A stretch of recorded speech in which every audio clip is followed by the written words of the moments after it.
Hello friends, आज हम अपना पहला टॉपिक संख्या पद्धति या नंबर सिस्टम स्टार्ट करेंगे। ठीक है, क्योंकि सब कुछ पूरा मैथ्स नंबर सिस्टम पर आधारित होता है। तो सबसे पहले आपको इनमें जो छोटी छोटी बातें याद रखनी है वो चीज़ें बताऊंगा, फिर उसके बाद हम इसमें आगे बढ़ेंगे। सबसे पहले हम प्राकृत संख्या की बात करेंगे। प्राकृत संख्याएं एक से लेकर स्टार्ट होती है और अनंत तक जाती हैं। अर्थात हम ये कह सकते हैं वो संख्याएं जो एक से प्रारंभ हो और जिसका अंत ना हो, मतलब अनंत तक। हाँ, तो हम क्या लिख सकते हैं? 1 2 3 4 5 अनंत।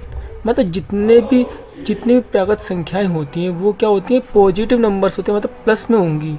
नेगेटिव नंबर्स प्राकृत संख्या में नहीं आती। ये ध्यान रखेंगे। हम प्राकृत संख्या को n से भी डिनोट करते हैं। इसका मतलब जो प्राकृत संख्याएं होती हैं वो 1 2 3 4 5 अनंत तक के नंबरों का क्या होती है? एक समुच्चय होती है। कभी कभार आ जाता है क्वेश्चन में कि यदि n प्राकृत संख्या है तो ऑप्शन देगा वो आपसे समुच्चय के अंदर कि कौन सा हो सकता है, तो आपको आंसर क्या ये टिक करना होगा। ठीक है, नेक्स्ट देखते हैं पूर्ण संख्या क्या होती है। पूर्ण संख्याएं,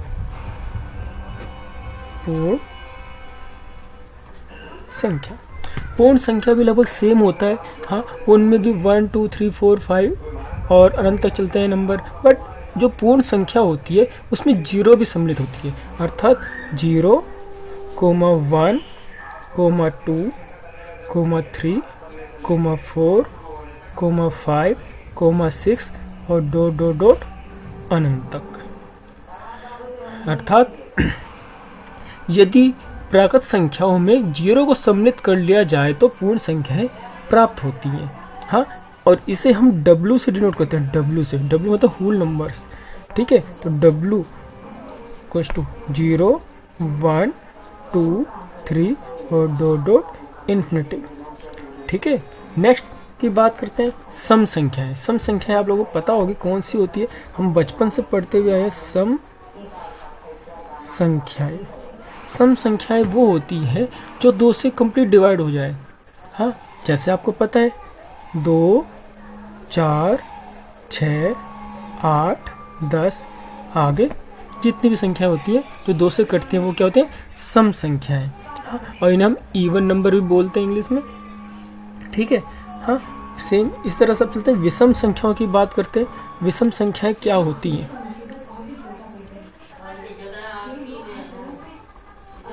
विषम संख्याएं। और विषम संख्याएं क्या होती हैं? वे संख्याएं जो 2 से ना कटे। सभी संख्याएं क्या होती हैं? विषम संख्याएं होती हैं। जैसे 1 3 5 7 9 आगे जितनी भी ऐसी संख्याएं होंगी वो क्या होंगी? विषम संख्याएं होती हैं। ओड नंबर जिसे आप कहते हो। इसके बाद आते हैं हमारे पास पूर्णांक। पूर्णांक जिसे हम इंटीजर भी बोलते हैं। पूर्णांक। अब पूर्णांक क्या होते हैं? पूर्णांकों में आपके पास जितने भी आपके पास प्राकृत संख्या है या फिर आप ये बोल सकते हो पूर्ण संख्या है। पूर्ण संख्या आपको पता है ना, 0 से स्टार्ट होती है और अनंत तक जाती है। तो ये मतलब पूर्णांक में क्या होते हैं? नेगेटिव नंबर्स, मतलब ऋणात्मक संख्याएं। ऋणात्मक संख्याएं जितनी भी होंगी इसके साथ 0 भी होगा और फिर उसके बाद धनात्मक संख्याएं भी होंगी। धनात्मक संख्याएं भी होंगी। अगर मैं इसका समुच्चय बनाना चाहूँ तो मैं कुछ इस तरह से बना सकता हूँ कि -2 -1 0 1 2 और आगे इन्फिनिटी तक। ठीक है, अनंत तक। तो ये होती है क्या हमारे पास? पूर्णांक। पूर्णांक जिसे हम इंटीजर बोलते हैं, इसे I से डिनोट कर सकते हैं। आगे चलते हैं अभाज्य संख्याएं। कई बार ये क्वेश्चन पूछा गया है कि सबसे छोटी अभाज्य संख्या क्या होती है? अभाज्य संख्या। या फिर कभी कभार पूछ लेता है क्या अभाज्य संख्या कोई सम संख्या हो सकती है? तो सबसे पहले हमें पता होना चाहिए अभाज्य संख्या क्या होती है। अभाज्य संख्या वह होती है जो स्वयं से डिवाइड हो और 1 से भी डिवाइड हो जाए। अर्थात वह संख्या जिसके 2 गुणनखंड हो सके अधिकतम। 2 से ज़्यादा जिसके गुणनखंड होंगे वो अभाज्य संख्या नहीं होगी। ठीक है, इसमें 0 नहीं आता, ठीक, और 1 भी नहीं आएगा। तो सबसे छोटी अभाज्य संख्या हमेशा याद रखना है आपको, क्या होती है? 2, 2 के बाद 3, 3 के बाद 5, 5 के बाद 7, अब 7 के बाद आप सोचेंगे 9 आएगा, लेकिन 9 नहीं होगा, क्योंकि 9 3 से भी कटता है, 9 से भी कटता है और 1 से भी कटता है। इसका मतलब उसके 3 गुणनखंड हो जाएंगे, इसलिए 9 को छोड़ देंगे 11।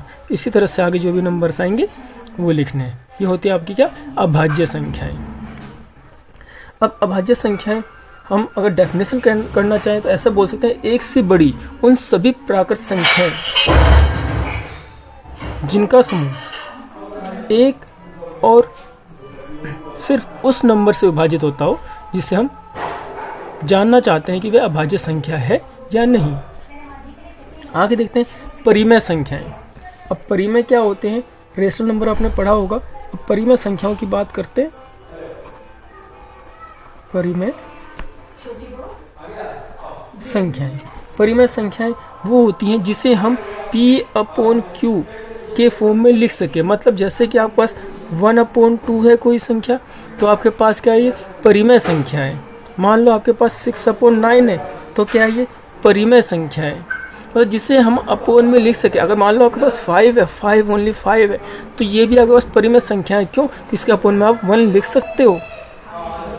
अगर मान लो आपके पास 0.5 है, तो ये भी आपकी परिमेय संख्या क्यों होगी? क्योंकि आप जब डेसिमल हटाओगे तो अपोन में 10 लगाओगे, तो ये क्या हो गया? 5/10। तो ये आपकी क्या होगी? परिमेय संख्या। तो आप समझ गए होंगे परिमेय संख्या क्या होती है। इसके बाद एक और चीज लेते हैं, अपरिमेय संख्याएं क्या होती हैं। अपरिमेय संख्याएं, कई बार क्वेश्चन आता है पेपर में कि इनमें से अपरिमेय संख्याएं बताएं। अब इसमें क्या होगा?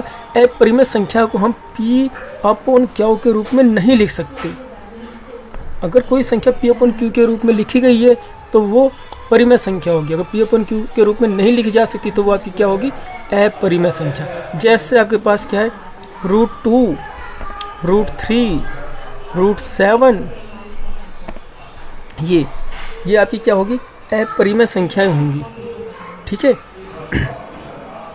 तो आप भी समझ चुके होंगे कि प्राकृत संख्याएं क्या होती है, पूर्ण संख्या क्या होती है, सम क्या होती है, विषम क्या होती है, पूर्णांक क्या होता है, भाज्य क्या होता है, परिमेय और अपरिमेय।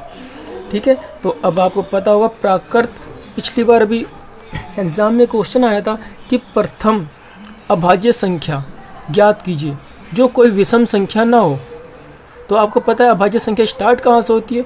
2 से स्टार्ट, 2 से स्टार्ट होती है। हाँ, तो सबसे छोटी अभाज्य संख्या पूछे तो 2 है। अगर वो पूछे कि कोई ऐसी अभाज्य संख्या बताए जो सम संख्या हो, तो वो भी 2 ही होगी। ठीक है, इससे आगे अब हम क्वेश्चन करेंगे, कुछ फॉर्मूले लिखेंगे अभी इसके हम पढ़ रहे हैं। हाँ, ये आपके पास 6 to 10th का सिलेबस होता है। हाँ, तो अब कुछ फॉर्मूले हैं वो भी हमें याद रखने हैं। तो ये हमारे पास सभी जगह यूज हो जाएंगे। रेलवे में कर लो, बैंक में कर लो, CTET का एग्ज़ाम हो, UP-TET का एग्ज़ाम हो, किसी भी एग्ज़ाम में मैथ्स के पोर्शन में ये काम आएगा आपके। तो प्लीज़ इन फॉर्मूले को ध्यान से सुने और ध्यान से एक बार अच्छे से कर लें इसे। क्यों?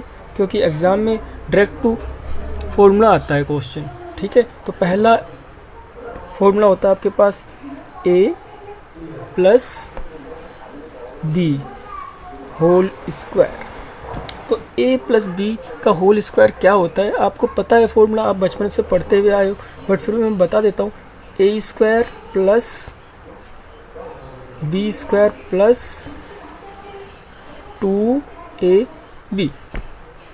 सेम इसी के टाइप का दूसरा फॉर्मूला होता है आपके पास, जिसमें प्लस की जगह पे माइनस होता है। तो A - B का होल स्क्वायर क्या होता है? A - B का होल स्क्वायर। तो कुछ नहीं, सेम फॉर्मूला होता है, बस यहाँ प्लस की जगह पे माइनस लगा देते हैं। तो अब फॉर्मूला क्या बनता है?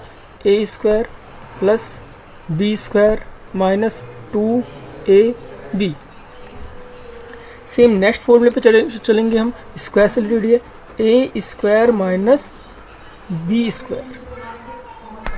= क्या होगा इसका फॉर्मूला? देखो, जब भी केवल A के ऊपर स्क्वायर और B के ऊपर स्क्वायर है, तो हमें क्या करना है? बस इसे एक बार प्लस करना है और एक बार माइनस करना है। मतलब एक बार हमसे प्लस कर ले a प्लस बी और एक बार हमसे माइनस कर ले a माइनस बी, बट इन्हें क्या लिखना है, मल्टीप्लाई के साथ लिखना है। मतलब जो भी वैल्यू गिवन होगी उन्हें एक बार प्लस करना है और फिर माइनस करना है और उनकी मल्टीप्लाई कर देनी है, आपके पास आंसर आ जाएगा। नेक्स्ट फॉर्मूला है हमारे पास क्यूब से related, a plus B whole cube. अब a प्लस बी का होल क्यूब क्या होता है आपको पता होना चाहिए, ठीक है, तो इसलिए हम अभी से कर लेंगे। क्या होता है formula, a cube plus B cube plus 3ab। देखो फॉर्मूला लगभग सेम चल रहा है, बस यहाँ पे थोड़ा सा चेंज है। देखो यहाँ स्क्वायर तो स्क्वायर यहाँ पे भी है, यहाँ पे क्यूब है तो यहाँ पे क्यूब आया आपके पास, यहाँ 3 है, यहाँ 2 था 2। तो अब समझेंगे a cube plus B cube plus 3ab। बस इसके साथ आपको एक चीज़ बढ़ानी है, क्या, into a plus B. Formula आपका तैयार हो गया, a प्लस बी का whole cube equal to a cube plus B cube plus 3ab into a plus B. Next formula देखेंगे सेम ऐसे ही है, बट यहाँ माइनस का साइन है। क्या होगा आपके पास, a माइनस बी का होल क्यूब इक्वल टू क्या होता है, सेम फॉर्मूला चलेगा, बट यहाँ माइनस है ना, यहाँ पे माइनस आएगा प्लस आएगा तो आपको माइनस लगा देना है बस। फॉर्मूला आपका सेम है, a cube minus B cube minus 3ab into a minus B. अभी जब हम अलजेब्रा क्वेश्चन करेंगे तो आप देखोगे कि इनका कितना यूज होता है। अगर आपको फॉर्मूले पता है तो आप आसानी से कर सकते हो। नेक्स्ट फॉर्मूला देखेंगे क्या होता है हमारे पास, a cube plus B cube, जैसे पीछे किया था हमने सेम उसी तरह से होगा। अब a cube plus B cube है, अब इसमें ऐसा नहीं हो कि एक बार प्लस कर दो एक बार माइनस कर दो, अभी थोड़ा सा चेंज है, बस ये करना है। देखो a प्लस बी का होल क्यूब है तो आपको क्या करना है, a प्लस बी लिखना है, a प्लस बी। अब आपके पास फॉर्मूला क्या, स्क्वायर वाला लगाते हैं, a square plus B square.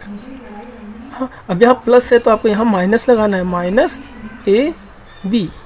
ये फॉर्मूला तैयार हो गया। नेक्स्ट फॉर्मूला इसी से रिलेटेड है same, a cube minus B cube का लिखेंगे, a cube minus B cube.